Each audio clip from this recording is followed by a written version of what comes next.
Coach, what's your feelings about starting a true freshman quarterback, specifically Bryce Underwood of Michigan, going into the Ohio State game? Yeah, it's a fine line because a lot of times you can't get that Bryce Underwood unless you say you're going to start him. I don't think freshman quarterbacks should start because my experience are there's some rare exceptions. Freshman quarterback in college, they don't play very well. You know why? They're not ready. The step between high school to college is gigantic, just like from college to the pro. Those are great. And it's amazing to me is you'll hear people complain about, hey, this quarterback's not ready. He's a freshman. Right.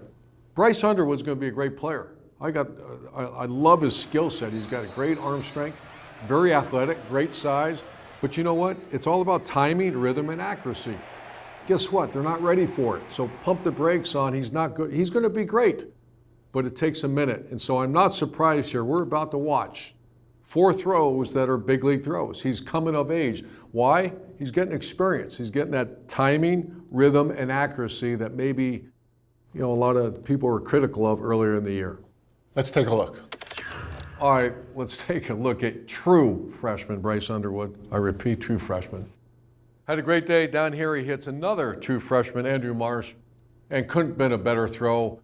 Something about this play. Watch, they get Maryland to what? They get him to jump offside. So this is really a free play. High-end execution here by Bryce and true freshman Andrew Marsh.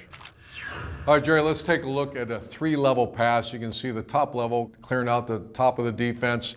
And then you have Andrew Marsh hitting the second level. But let's go back to the conversation about a true freshman quarterback, why they struggle.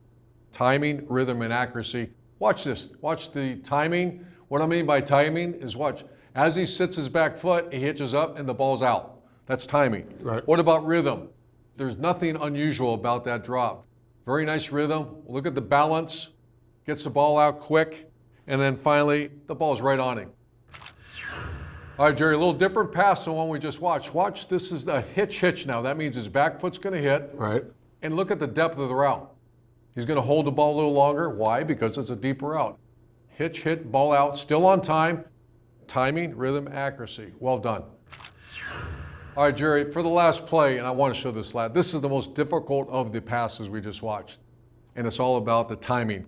This is called 4 vertical. You can see the 4 receivers releasing down the field. You can see the bender here by tight end Zach Marshall. But here's what's beautiful about this. Watch the quarterback. As the back foot hits, the ball's out. Much different than the hitch or the double hitch because of the depth of the route. This has to be on time. You know why?